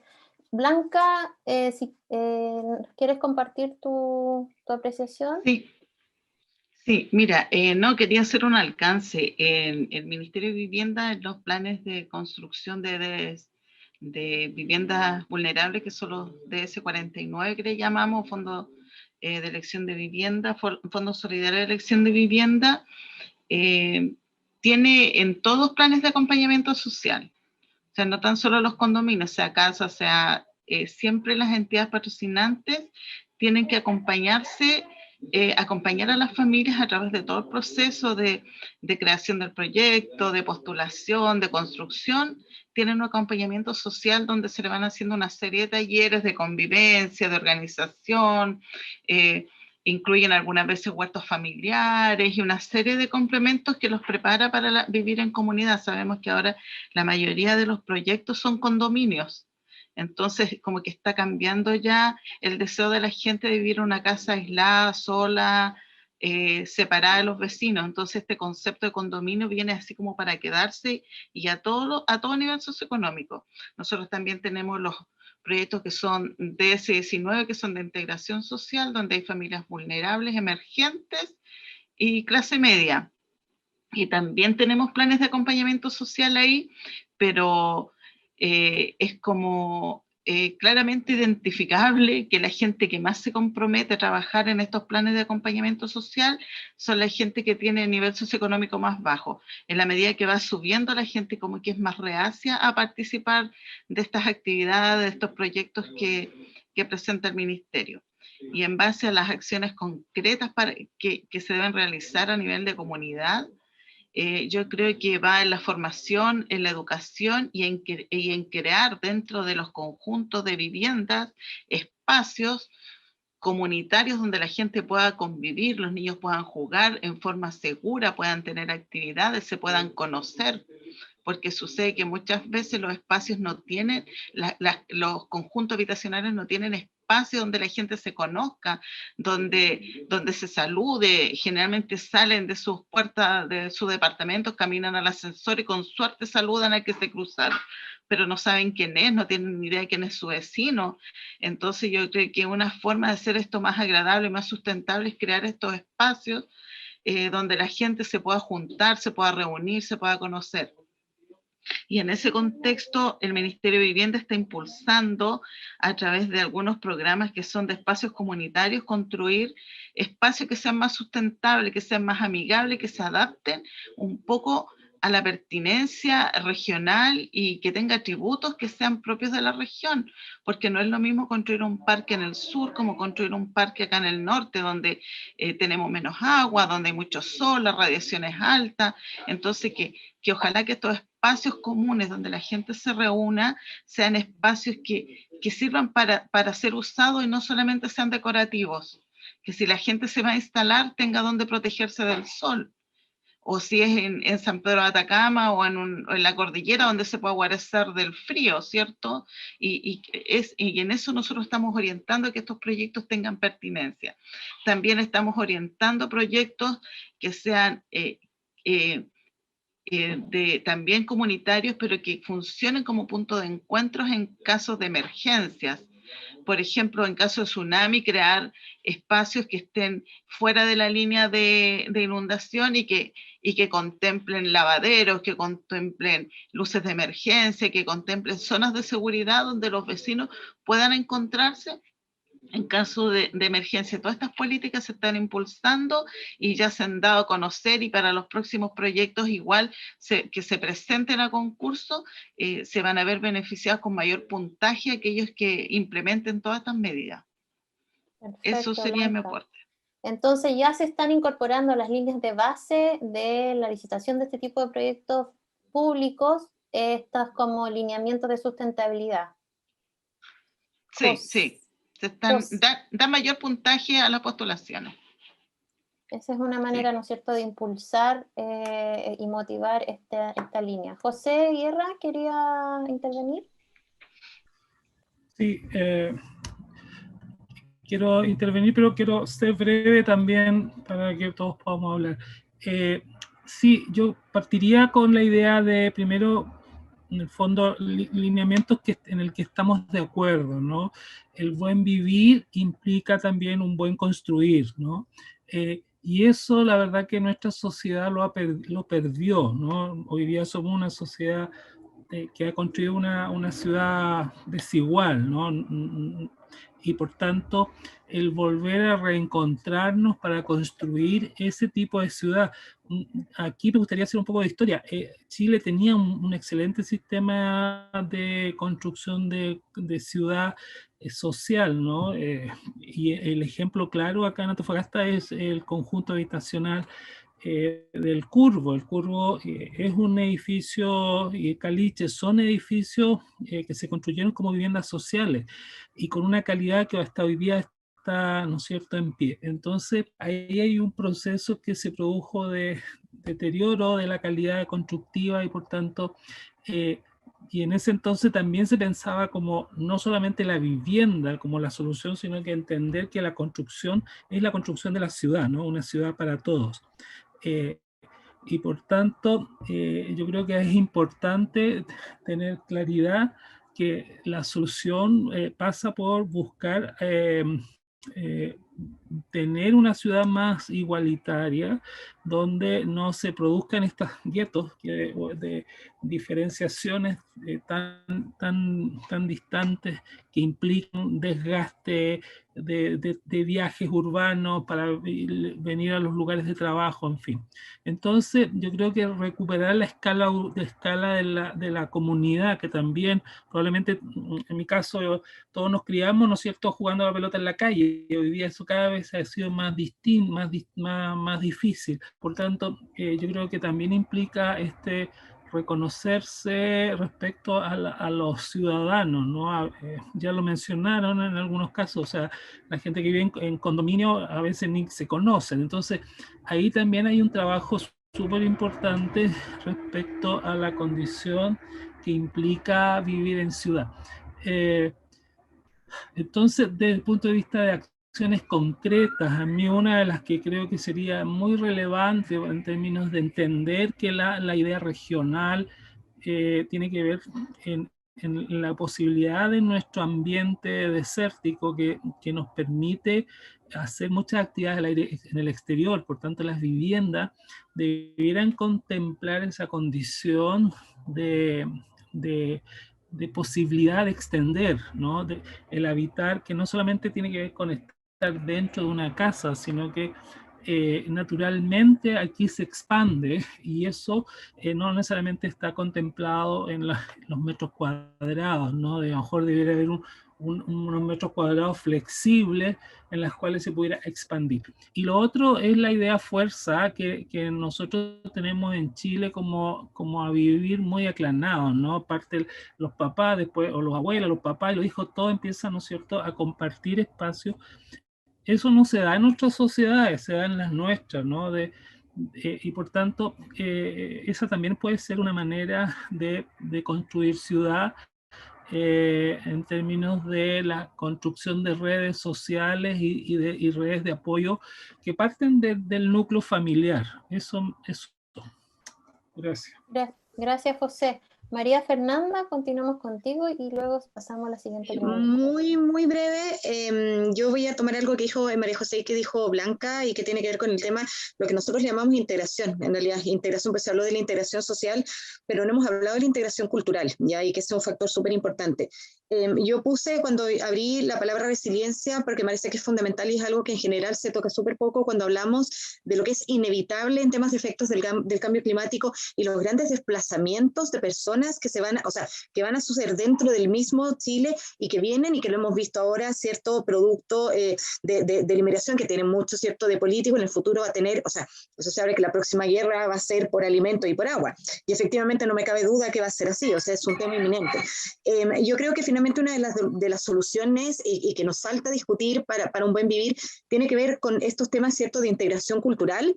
Dentro del espacio se está avanzando en algunos temas, por ejemplo, la CBS contempla tanto temas de integración social como cultural de una forma bien interesante. Creo que esto no tiene que ser parte solamente de un sistema de certificación, sino que debería estar, como mencionó Byron, por ejemplo, ¿por qué no está dentro de lo que son nuestras normativas? Porque no está dentro de los incentivos, por ejemplo, que están tan ausentes de nuestra ordenanza general de urbanismo y construcción, por un lado. Y creo que por el otro, ¿cierto?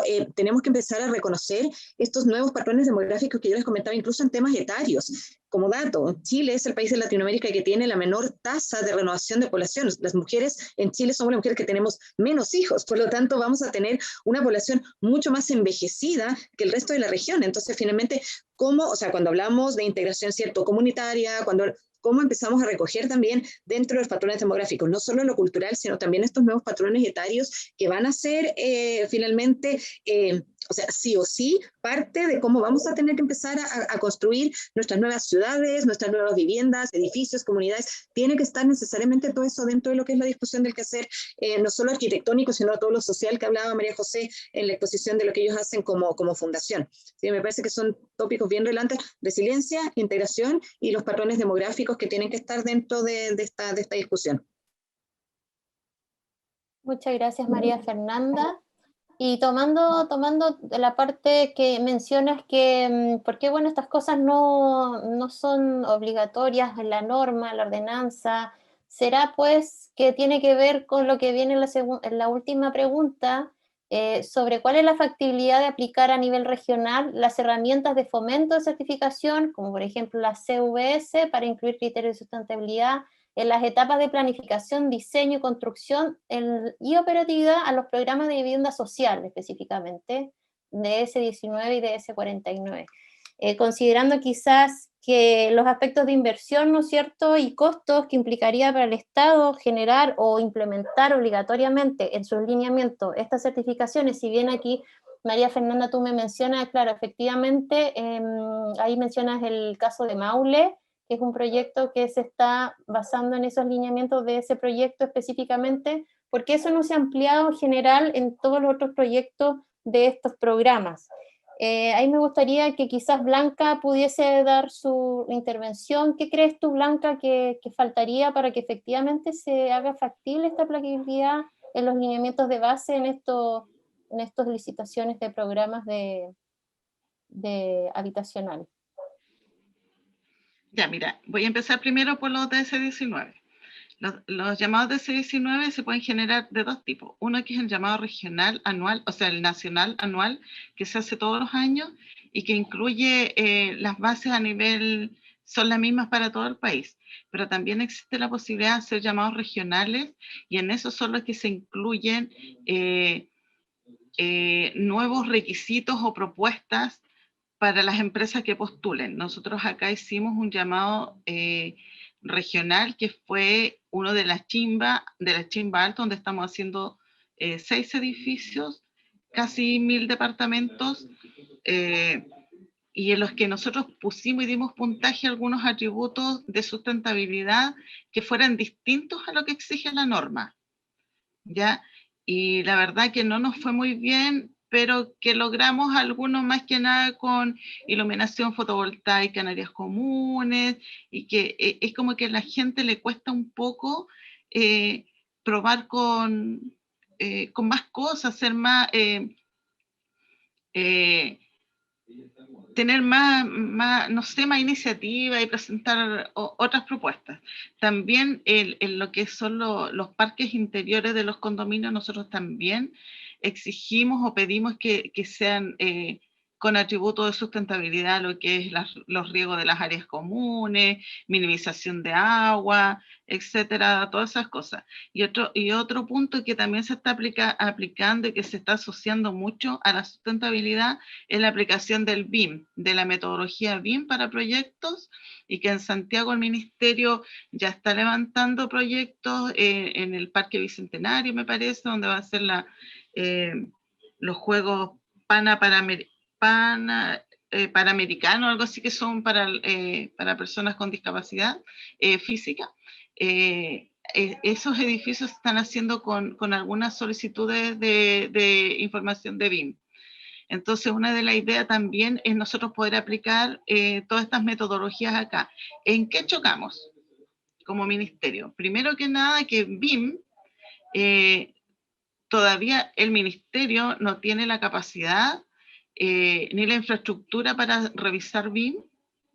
Habemos muy pocos profesionales. Bueno, yo sí aprobé el curso de revisor BIM, pero es Servio quien tiene que tener los profesionales.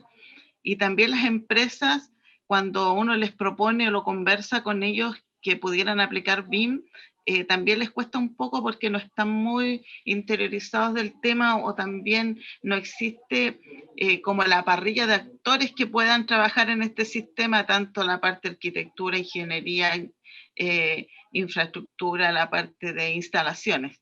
Si es que hubiera toda esa gama de profesionales habilitados para diseñar en BIM, sería mucho más fácil que nosotros llamáramos acá en la región y que no fuera una empresa de Santiago que viniera a resolver este problema. Y en los DS49, en la medida que se puede, sí se aplica sobre todo las no calificación, pero sí que se cumpla con las exigencias mínimas de envolvente, de resistencia térmica, acústica, para las edificaciones. Yo creo que eso va a ir avanzando en la medida que nosotros como ministerio vayamos teniendo los profesionales capacitados en las regiones para poder revisar, inspeccionar, fiscalizar este tipo de proyectos. Eso es mi aporte. Gracias, Blanca. Ahí no sé también que Blanca tocó el tema del capital humano, ¿no es cierto?, que está preparado para poder trabajar bajo esta ¿no es cierto?, metodología como el BIM, pero también están los certificadores, y ahí quisiéramos preguntarle a Natalia cómo va el tema ahí de los certificadores a nivel regional. Efectivamente, ¿hay un capital humano que permita responder a esa necesidad o impulsar ese tipo de proyectos que Blanca ahí comentaba que no les fue muy bien, y llama la atención que haya sucedido eso? No sé, Natalia, si quieres intervenir. Sí, mira, si bien en concreto respecto a tu consulta, este sistema de certificación ya tiene más de 150 asesores acreditados como para responder en términos de apoyo a los mandantes en el desarrollo de los proyectos. Pero tocando lo que manifestaba Blanca, mira, esto es como un adelanto en el fondo. La experiencia que ella tuvo, efectivamente, claro, a la brecha es el capital humano, y nosotros actualmente estamos trabajando con el Ministerio de Vivienda en revisar, en el fondo estamos calibrando algunos proyectos que ellos tienen como llamados para ver cómo están cumpliendo la certificación de vivienda sustentable, porque efectivamente los criterios de la certificación pueden ser integrados como parte de los llamados regionales. Entonces, para poder hacer eso efectivo, hay que poder entender en el fondo cuál es el estatus actual de cómo se están desarrollando estos proyectos, cuál es la capacidad de respuesta que tienen los desarrolladores, las entidades desarrolladoras en el fondo, y nosotros estamos justamente haciendo ese chequeo.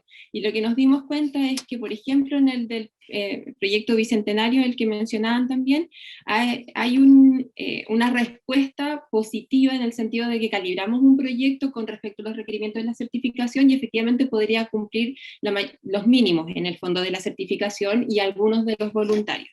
Y eso es importante porque ahí uno empieza a identificar las brechas, tanto en el diseño de los mismos llamados como en la capacidad de respuesta que tienen que tener los revisadores.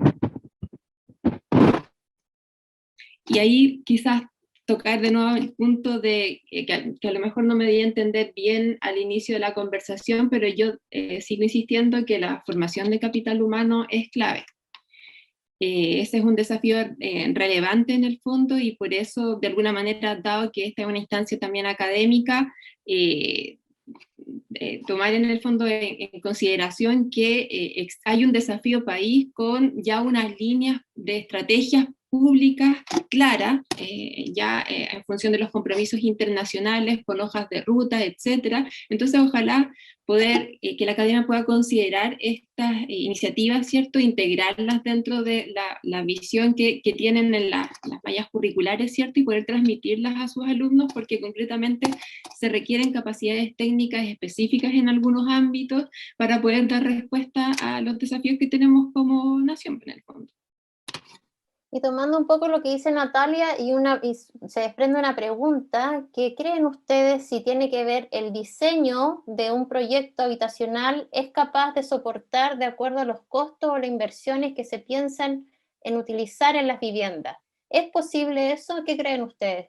¿Es posible generar un buen diseño de habitabilidad que cumpla con los puntos voluntarios, no solamente los de base, ¿no es cierto?, de la certificación, con el tipo de materialidad, ¿no es cierto?, que se tiene disponible bajo esos costos. ¿Qué creen ustedes? Ahí yo puedo tomar la palabra inmediatamente. ¿Sí? Es que nosotros ya hemos realizado algunos de estos ejercicios, como te decía, de chequear en el fondo ya proyectos desarrollados, ¿cierto?, versus los requisitos de la certificación. Y en el fondo, cuando tú desarrollas, y esto está aprobado también con estudios, en el fondo consideras los lineamientos de la certificación, los criterios de sustentabilidad desde etapas tempranas del proyecto, en etapa de planificación, anteproyecto, cierto diseño, no tiene mayor complejidad en el fondo llegar a un proyecto dentro de rangos de presupuestos convencionales en el fondo, ¿ya? Sin embargo, cuando lo desarrollas en etapas tardías, lógicamente ahí hay un sobrecosto, y eso hay estudios que dan cuenta. En el fondo hay un caso de negocio también de la construcción sustentable, que de hecho en el portal del Chile GBC lo pueden descargar, que da cuenta un poco de esta, que hay una cierta, desmitifica en el fondo esa lógica que hay detrás. ¿Sí? Finalmente lo que está ocurriendo es que la brecha es tanto de capacidades técnicas como de integrar esto en etapas tempranas en el fondo. Perfecto, entonces son las entidades patrocinantes, en este caso de los programas de vivienda social, que podrían tener un rol importante para un buen diseño bajo los presupuestos convencionales y que puedan cumplir. ¿Qué crees tú, Francisco?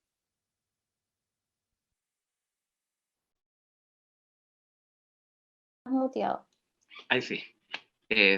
Como decíamos anteriormente, la normativa es la que nos rige y nos obliga a actuar. Actualmente la política de libre mercado es también el motor de desarrollo de muchos de estos proyectos, porque no existe un beneficio muy claro respecto a lo que es, digamos, un bien inmueble sustentable versus uno que no es autosustentable.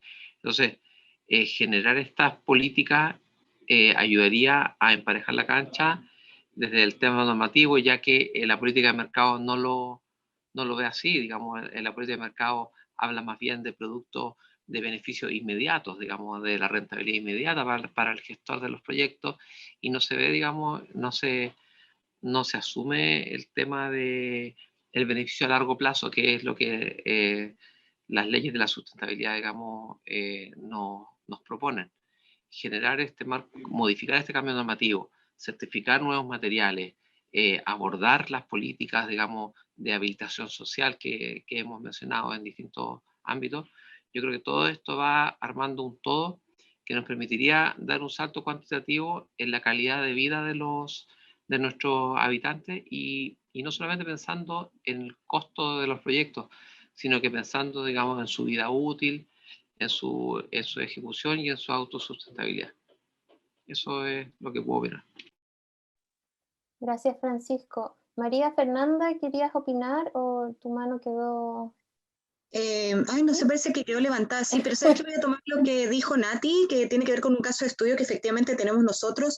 No es específico para el sector residencial ni específico para la CBS, porque la CBS es interesante, obviamente una certificación que es relativamente nueva, entonces obviamente nos falta masa crítica todavía para tener algo que sea un poquito más, yo diría como general con respecto a temas de payback y de sobrecosto. En realidad el caso que nosotros tenemos levantado es para Latinoamérica y para la certificación LEED específicamente. Que todo el mundo piensa que es carísima porque es norteamericana y hay un montón de mitos relacionados, y la realidad es que en Latinoamérica estamos hablando de países como México, Brasil, Chile, Colombia, Perú, un proyecto certificado, y estamos hablando no que cumple con los mínimos, porque la Solid además te pide una cierta cantidad de voluntarios, es de 1.42%.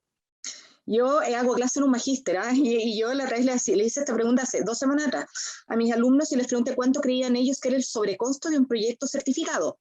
Daba lo mismo, ¿cierto?, con cualquier certificación, y todos me contestaron del orden de 20%, 30%. ¿no? Es 1.42%, y de verdad es un número que hace harto ruido, porque finalmente la gente cree que tiende a ser mucho mayor. Ahora, como dice Natalia, es bien importante que se concientice finalmente a todos los que son desarrolladores públicos y privados a que estas son decisiones que son bien de inicio de los proyectos, porque obviamente mientras antes tú tomes la decisión, curva de McLean, todo el mundo la conoce, o sea, mientras antes tú tomes la decisión, evidentemente va a tener mucho menos impacto, pero yo creo que finalmente acá lo que tiene la acción es con desmitificar muchas cosas que existen con respecto a los sistemas de certificación, y voy a aprovechar de contestar al tiro, y que la Nati también lo contestó ahí por el chat, porque no pueden ser obligatorios, porque si no se transforman en estándares, y dejan de ser certificaciones, y eso es súper importante. Las certificaciones por definición son movilizadores de la industria en cuanto a que definen estándares de excelencia que van por sobre los temas normativos. Entonces estamos hablando de edificaciones CBS, CES, LEED u otros sistemas de certificación que ustedes quieran, hay montones, pero estamos hablando de construcciones de excelencia, muchísimo por sobre la norma de nosotros, y que tienen sobrecostos de entre un 1 y un 5%, con periodos de retorno que pueden ser de 5 años o menos. Entonces, realmente cuando nosotros decimos, ¿dónde está el interés de no certificar más?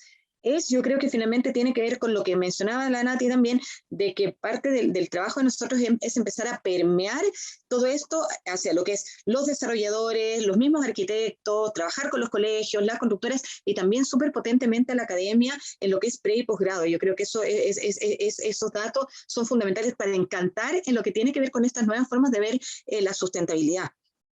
Eso nada más. Exactamente, María Fernanda. Muchas gracias.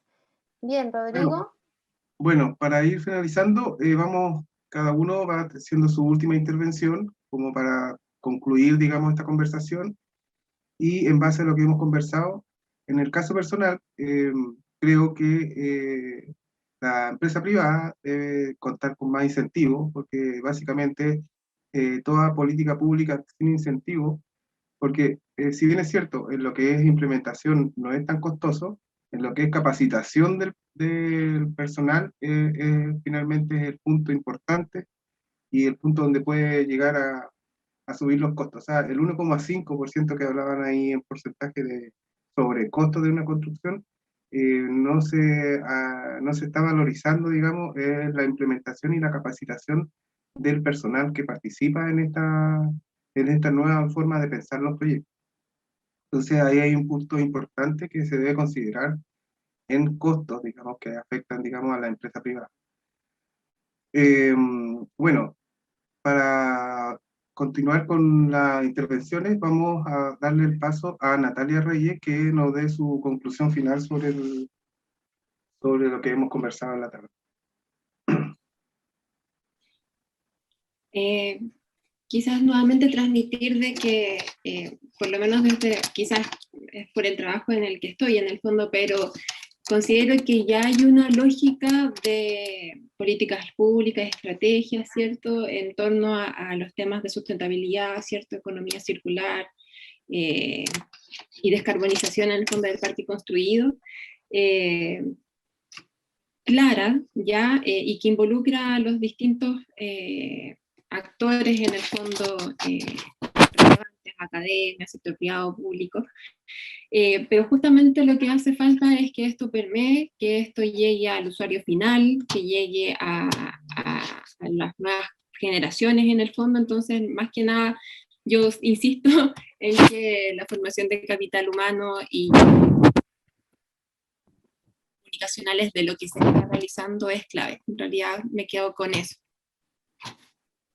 Muchas gracias, Natalia. Continuamos con Stephanie, por favor.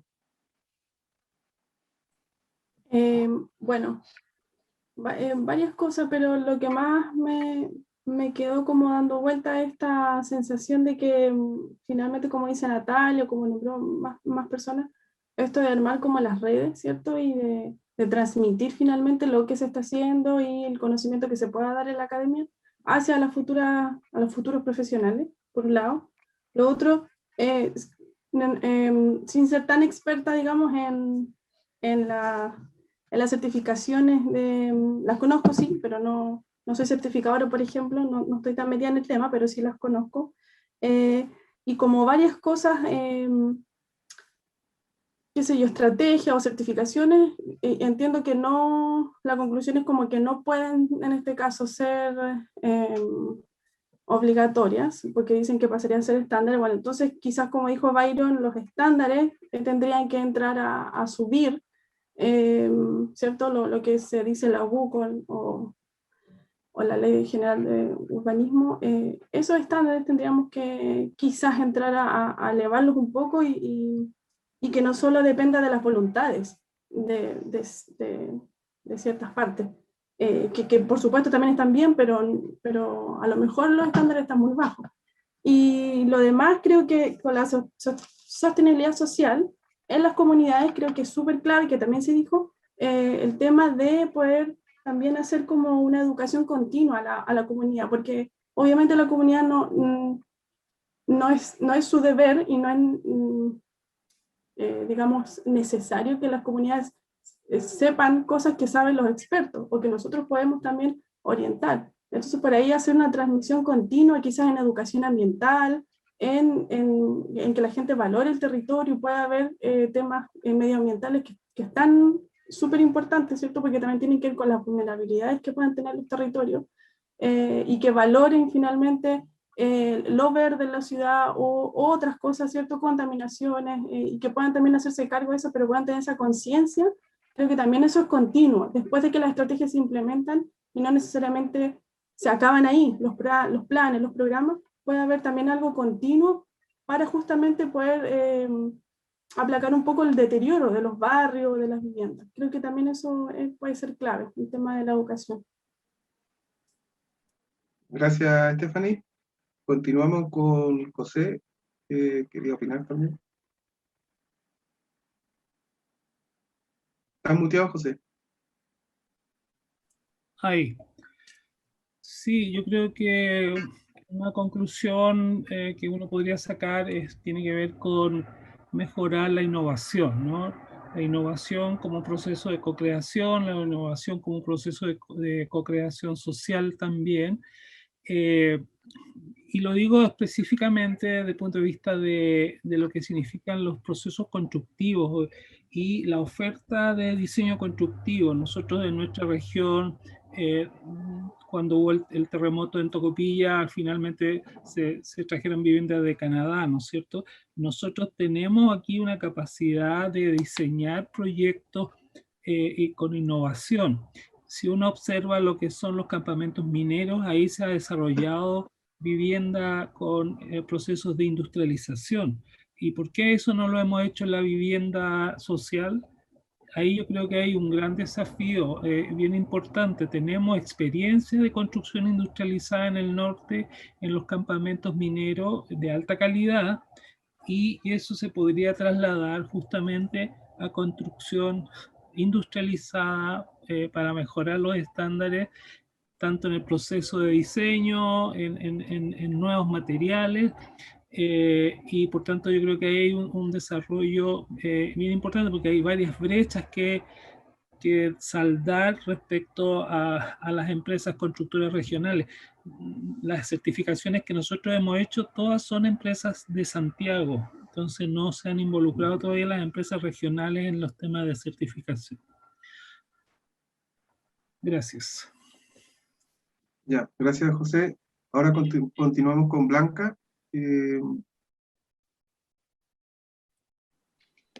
Ya, gracias. Mira, como para ir cerrando un poquito, yo creo que hay un tema que igual que está incluido dentro del ciclo de vida de la edificación, pero que no es menos importante, lo que es la gestión de residuos. Yo creo que también es sumamente importante considerar que en este momento en Antofagasta tenemos un problema muy grave respecto de lo que es la gestión de residuos, porque ni siquiera tenemos dónde disponerlos. Entonces, creo que mientras más las empresas se interesen en minimizarlos, y aquí va un poco lo que decía José, lo que es la industrialización de las viviendas, minimiza los residuos y hace más sustentable todo el proceso de edificación. Y otro tema importante, que es la actualización del capital humano que trabaja en la construcción.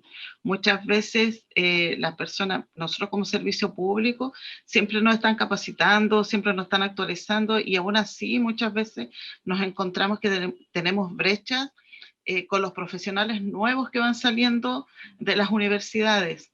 pero hay un capital que es más antiguo, no quiero decir más viejo, pero más antiguo, y que se ha ido quedando con los conocimientos antiguos y sigue trabajando de la misma forma que cuando salió de la universidad. Entonces yo creo que es necesario que las empresas constructoras tengan la capacidad de ir mejorando su capital a través de la educación y de la formación con metodología más moderna.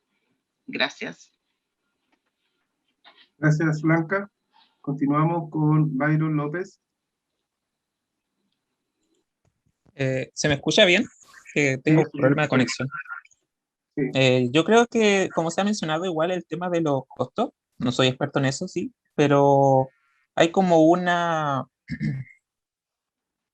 diferencia grande en el pensamiento de la gente sobre los sistemas industrializados. Por ejemplo, estudiando yo encontré que creo que hay un solo condominio social, que es el Loma de Javier en Temuco, que se hizo con el subsidio de S19 y se terminó en 14 meses porque este usa un sistema de fabricado de hormigón.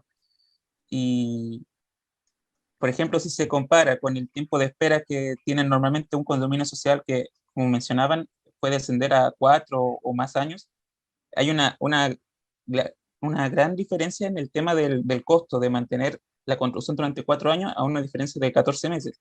Entonces, por ejemplo, yo creo que por ahí se debe enfocar un poco en el tema modular, los prefabricados, la industrialización de los materiales, para hacer que la construcción se vuelva más sustentable yendo por ese lado. Eso es como lo que yo creo. Gracias, Byron. Continuamos con Francisco Aros. Ok, gracias.